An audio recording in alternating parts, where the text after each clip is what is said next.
Okay, so there was a little bit of confusion about the Bolt video, where I was being asked why I was referencing the name Johnson when talking about stoner type multi-lug bolt heads, and the reason why is because of the 1941 Johnson rifle and Johnson LMG.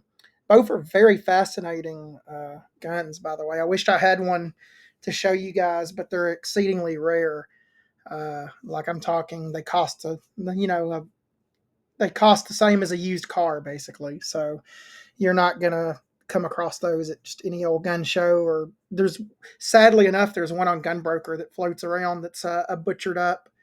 Uh, Someone took one and made it look like an M16 for some unholy, unfathomable, unknowable reason. Like whoever did that was like on some Lovecraft shit. But back to what I was saying. The Johnson rifle used a multi-lugged bolt, and oddly enough, it's not even the first to do that. If you want to go back to the Fosbury shotgun of the late 1800s, 19th century, it had also had a rotating bolt in it that was multi-lugged. I believe it was a six-lugged bolt, but don't quote me on that. I'll try to throw in some pictures of all these if I remember to.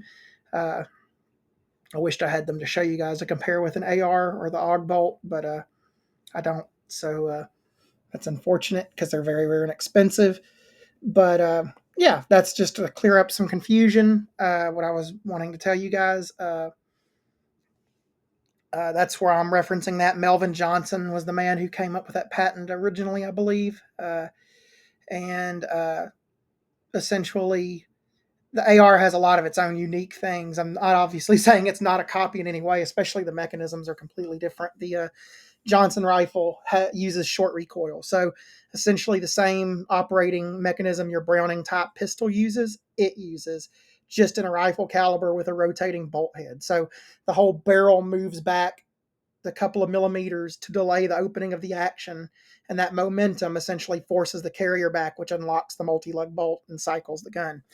This was a problem because in World War II, people wanted bayonet mounting was much well. It's still moderately important or marginally important, but at the time it was much more important, and you couldn't really do that on a moving barrel, or at least not well. Same with the Johnson LMG. Uh, so that's why it wasn't as popular as the main like M1 Garand and 1919 and BAR 1918 BAR. Uh, So that's where it comes from. That's what I was referencing.